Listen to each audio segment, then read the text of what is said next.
People say when you get old, you should slow down. Take it easy, Grandpa. Stay home where it's safe.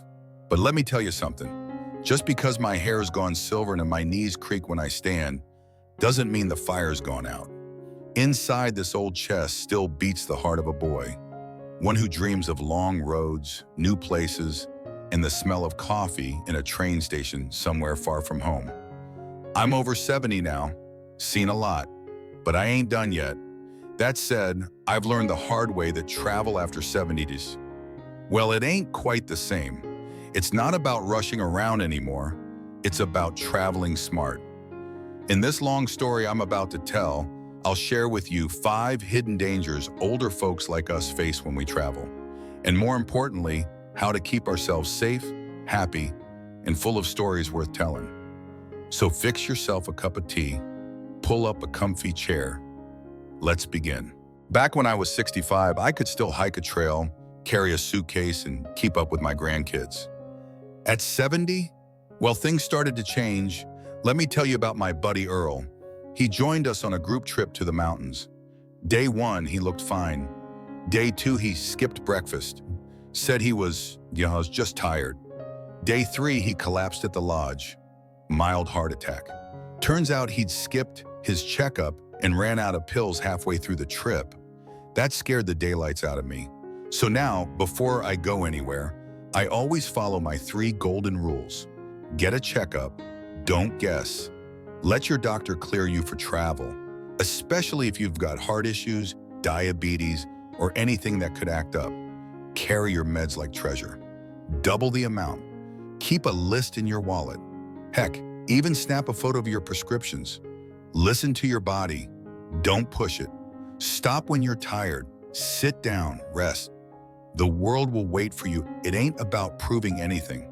It's about enjoying the ride and making it home in one piece. You ever notice how hotels love fancy stairs? Pretty marble steps, no railings, low lighting at night.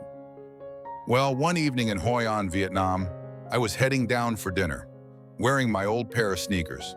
Slipped on the second step and boom, down I went. Sprained my wrist and bruised my ribs. And let me tell you, falling at 70 hurts a whole lot more than at 30. After that, I made a promise. No more worn-out shoes. I only pack rubber grip soles now. Bring a flashlight. Those phone lights don't always cut it. Request a room on the ground floor.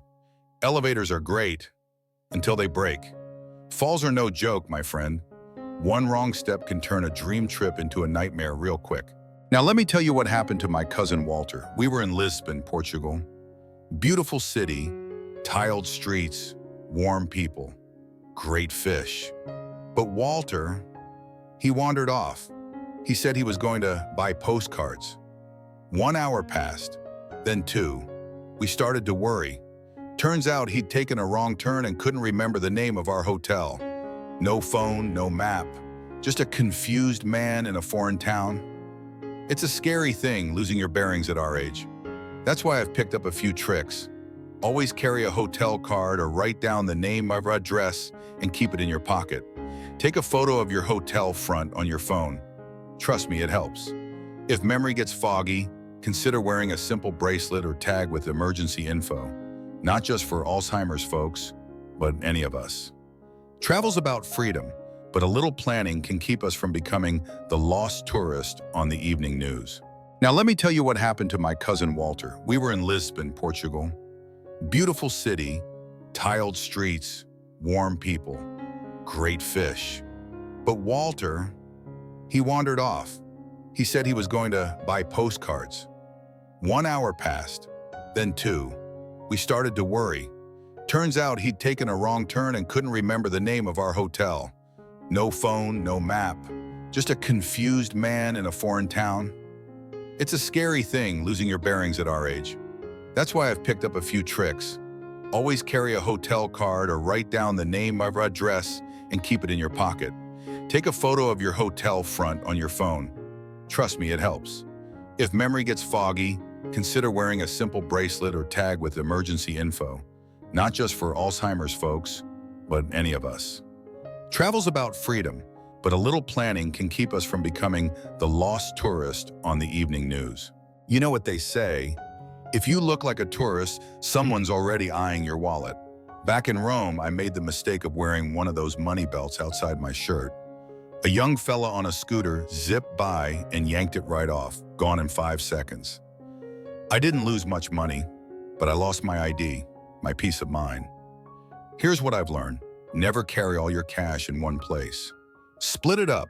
Some in your pocket, some in your shoe, heck, some in a sock back at the hotel. Invest in a travel wallet that straps inside your shirt or belt. Invisible is safe, and trust your gut. If someone's acting too friendly too fast, walk away. We older folks are kind and trusting, which makes us targets. Stay kind, yes, but stay sharp. Now this one's important. A year ago, I had a small fall in Chiang Mai, Thailand. Nothing serious, just twisted my ankle, but when I looked for a clinic, nobody spoke English. The signs were all in Thai, and I didn't have travel insurance. Big mistake. Now, before every trip, I do 3 things.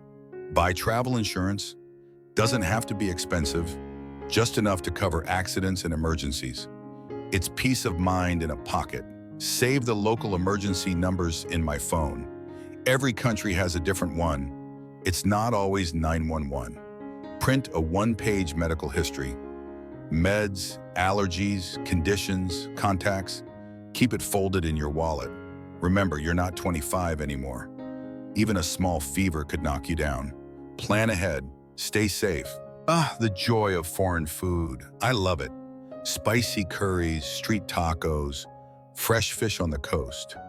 But our stomachs after 70? Let's just say they're not as brave as they once were. I once ate raw oysters in Morocco. Delicious, yes. But I spent 3 days near a toilet, praying for mercy. So now I follow the golden gut rules. Cooked raw always, no matter how tempting. Busy stalls equals safer stalls. Locals know where it's safe to eat. Bottled water only, even for brushing teeth in some places. Oh, and bring along basic meds.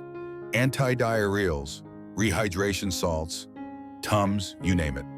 Better to carry it and not need it than the other way around. Now this one's more quiet. Sometimes, even in the busiest cities, you can feel awfully alone. My wife passed 10 years ago. First few trips without her felt strange.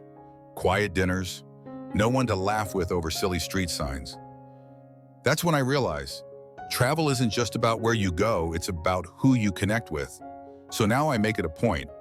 Join walking tours, even if just for an hour. Talk to locals.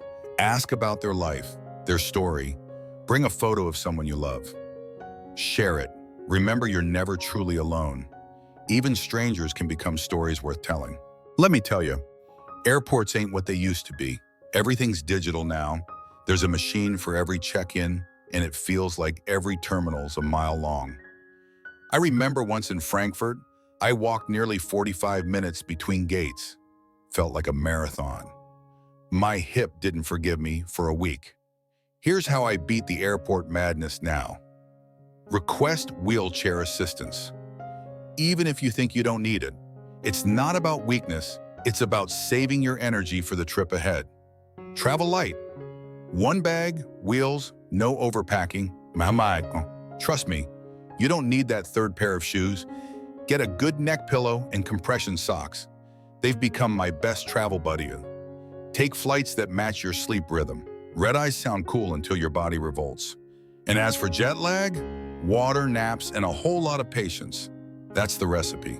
Now, I ain't what you'd call a tech-savvy fella. I still write grocery lists on paper. But even I had to learn a few gadgets to stay safe on the road. My granddaughter taught me to use Google Maps, a lifesaver in foreign cities. And there's an app called Google Translate that can get you out of more trouble than a Swiss Army knife. But keep it simple. Download offline maps of where you're going. In case you lose signal, carry a printed itinerary. Phones die, paper doesn't. Get a power bank. Best 20 you'll spend. Learn to turn on airplane mode. Your battery will thank you. Tech should help you, not stress you out. Learn just enough to make life easier. We old folks don't handle temperature swings like we used to. I once fainted in Seville, 104 degrees in the shade. Didn't feel it coming. One minute I was admiring a cathedral, next I was in the back of a Spanish ambulance. Here's what I've learned. Check the weather before you book. Not just rain, temperature, humidity, even altitude. Always carry a hat, a light scarf, and a reusable water bottle. Avoid sightseeing between noon and 3 p.m. in hot countries. And if you feel dizzy, lightheaded, or confused, stop, sit, sip water, cool down. It's not weakness, it's wisdom. You know what's beautiful about travel? It reminds us how big and diverse the world is. But it also reminds us that what's normal at home might be rude somewhere else. In Japan, I once tipped a waitress. She looked offended. Turns out tipping isn't common there. Here's what I try to do. Read up on the culture before I go. Just a few basics. Hand gestures, greetings, dress codes. Watch how the locals behave. That's your best clue. Smile. Kindness speaks every language. It's not about getting it perfect. It's about showing respect. The world responds kindly to those who approach it with humility. This one's sneaky. You get excited. You make a full itinerary. You plan to see 10 sites in one day. But by 2 p.m., you're exhausted, cranky, and can't enjoy a thing. I've been there. Now I build in breathing space. I plan 2 things a day, maybe 3. The rest? Wandering, resting, or just sitting with a coffee and people watching. Here's the truth. Older travelers need more space between the moments. And that's okay.